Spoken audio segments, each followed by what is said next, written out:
Living Energy and Eternal Might are the first precons of 2025. I'm going to talk about these two precons. I'm going to talk about all 4 of these commanders, and ultimately decide if these decks are gas, or if you can pass. Kemet Noctimon's Will is the face commander of the Eternal Might Precon that burns through cards and grows your mummy army. A 5-mana 4/4, this Esper zombie wizard does exactly those things. His second ability will have you loot whenever you attack, drawing 1 card and then discarding 1. This enables the third ability that gives every zombie you control +1/+1 whenever you draw a card. Kemet, with his Vigilance and Menace attacks, that's +1/+1. You wield your entire hand with Forgotten Creation during your upkeep. Now we're talking big zombies. It even triggers on your normal draw for turn, which is a delight, really. Okay, we know Kemet has taken the theme of the precon to heart, but what about the rest of the deck? I think this commander works best with a wide board of zombies, so the first thing that I wanted to see was zombies.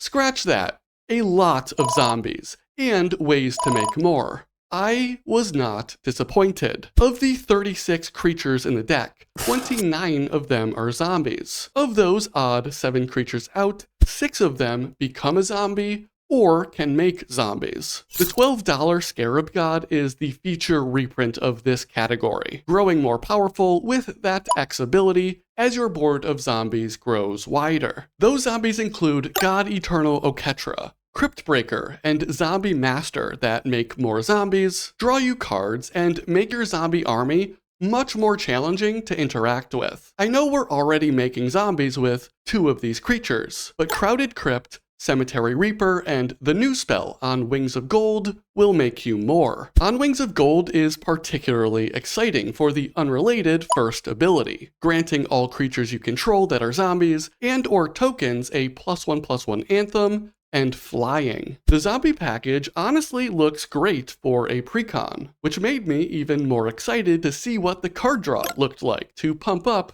that zombie army. This time, I was left wanting. There are only 4 sorceries and 4 instants in the deck. Of those, only 2 of the instants will draw you cards. Pull from Tomorrow and Commence the Endgame are packed with flavor, no doubt, but rarely do they pack a punch. That brings us back to creatures. Undead Augur, Midnight Reaper, and Corpse Augur are painful ways to draw, but can rack up those cards. The awkward part is that in this deck, these are only going to trigger after you deal combat damage, or when you block, or in a board wipe, meaning all the bonus stats from those drawn cards will go to waste. There are a few other options, like Champion of Wits and the new Prophet of the Scarab, which is a nice zombie draw spell, but cycling is the other part of this equation. There's a little more than a handful of this effect, including the new Ret Tome Mystic. I like this creature in Eternal Might to pump your zombies or to put an eternalized creature in the graveyard, but I am loving the looks of this as a discard outlet in a dedicated reanimation style deck. Now moving on to the staple elements, the mana base is lackluster with 12 tap lands and 5 conditional tap lands of the 39 total. The distribution is more or less even between the 3 colors, but given the higher density of black spells and pips,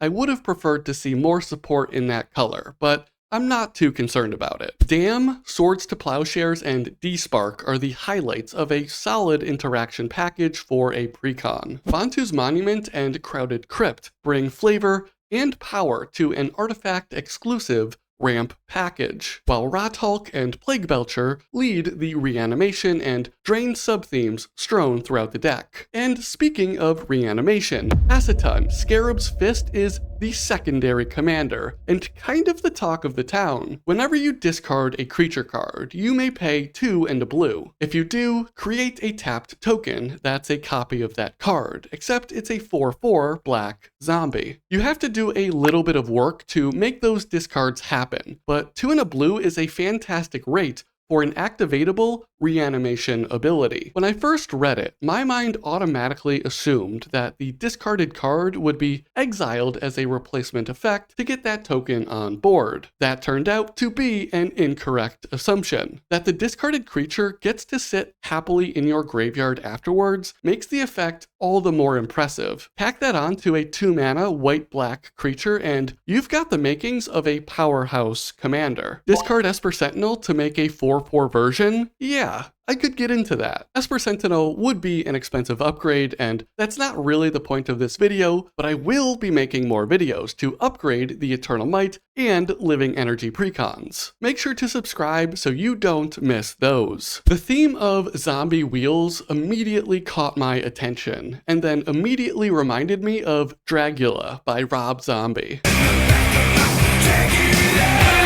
It probably goes without saying, but this is the official theme song for the deck. Interactions like Forgotten Creation and Archfiend of Ifnir, wheeling your hand and basically board wiping your opponents is what I was hoping for, or at least a few options to surprise opponents with a bonus 3 or 5 or 10 power per creature before combat damage. In the end, the Precon turned out to be a serviceable zombie deck with only minor wrinkles added to a familiar game plan. For that reason, I am going to pass on Eternal Might. That brings us to Saheeli, Radiant Creator, the face commander of the Living Energy Precon that stockpiles energy to charge up your artifact creatures. She is a 4-mana Temur 4/4. You cast an Artificer or an artifact spell and you get 1 energy counter. This is more or less the passive ability of Dr. Madison Lee from the Science Precon, extended to Artificers. The second ability will let you pay 3 energy at the beginning of your combat to create a token copy of any target permanent you control, except it's a 5/5 artifact creature and has haste. In classic Saheeli fashion, that token will be sacrificed at the beginning of the next end step. Now this is more or less the ability of Satya, Aetherflux Genius from the Creative Energy Precon, though target permanent rather than target non-token creature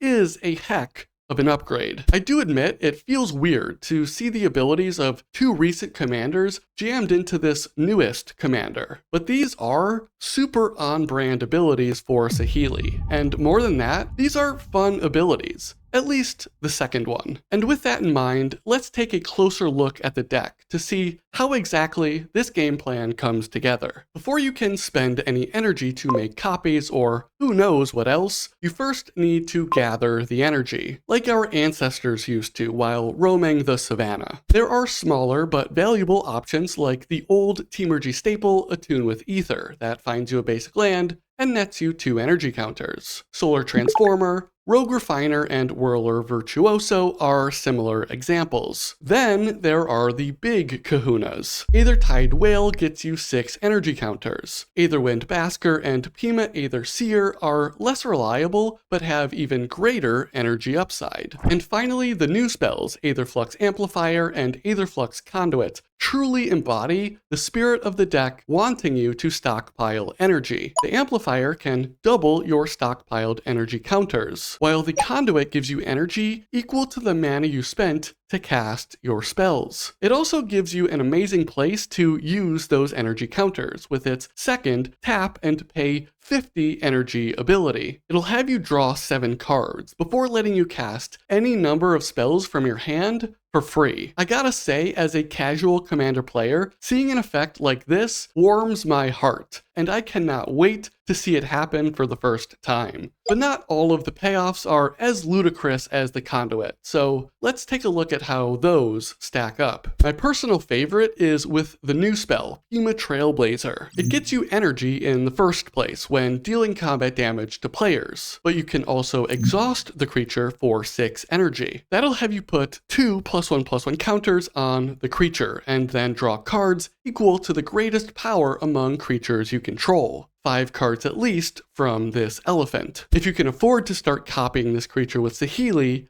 That's where the real fun begins. You can exhaust the copied version before it's sacrificed to draw at least another 5 cards. The brand new Nissa World Soul Speaker will let you substitute 8 energy counters for the mana cost of any permanent spell you cast. Territorial Aetherkite, Aetherworks Marvel, and Lightning Runner can wipe the board, find free spells to cast, and make extra combats. And speaking of combat, it's time to look at some of the best payoffs the Radiant Creator's copy ability can line up for us. Triplicate Titan and Elder Gargaroth stand out as true beefy boys that can lay a beat down and leave you bodies on the battlefield when all is said and done. Duplicant and Druid of Purification can repeatedly interact with your opponent's troublesome creatures, artifacts, and enchantments. There are other creature options, but I must remind you, this can target any permanent you control. Remember that Aetherflux Conduit? Copy that thing and get double the mana you spent returned as energy counters. If you're really lucky, you can tap to activate both of them. Go ahead and make a second Panharmonicon. You were planning to cast Combustible Gearhulk in your second main anyway, might as well double down on the doubling down. Or how about Treasure Vault? Go ahead and sacrifice that token copy land to make a bunch of treasures. I cannot understate how much more dynamic the target permanent line of text makes this precon, and how many doors it opens when thinking about upgrades. You want to know what else has doors? The colorless vehicle artifact token named Nalar Aetherjet that the secondary commander,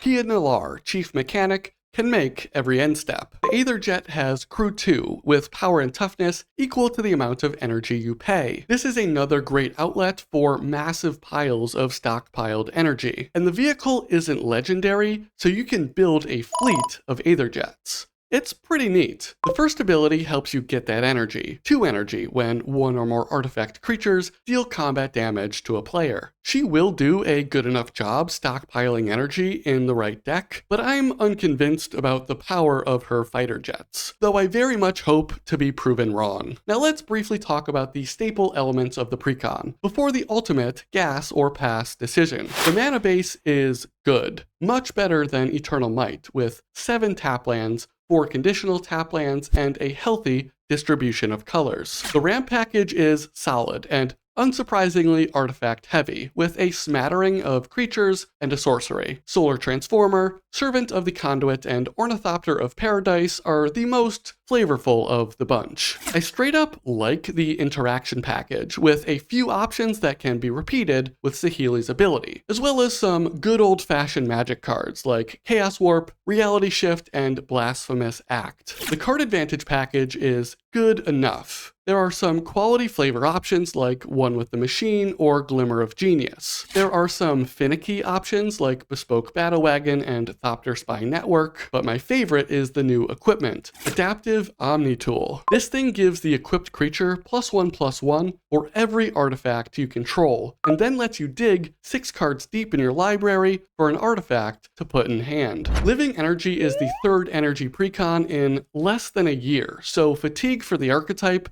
is at an all-time high. I think the introduction of green gave the archetype the spice it needed to break through. Green is famous for ramping into a bunch of mana, and that theory was applied to energy, making for ways to accrue a bunch of energy with exciting new ways to use the surplus. They also introduced the 3-mana Stridehanger Automaton for all my fellow Thopter enjoyers. This is easily my favorite of all the energy decks. It will make for some explosive moments in your pods, and look at that automaton. Living Energy is gas. Upgrade videos will be coming out soon for Eternal Might and Living Energy, so hit the subscribe button now to make sure you don't miss those. Or maybe just to make a stranger's day. If you're looking for more Aetherdrift action right now, click on the video right over there to check out my favorites of the spoiled standard set spells. Thank you for watching, like the video if you liked the video, and comment below to let me know which precon you want to see first. I'll catch you next time for some more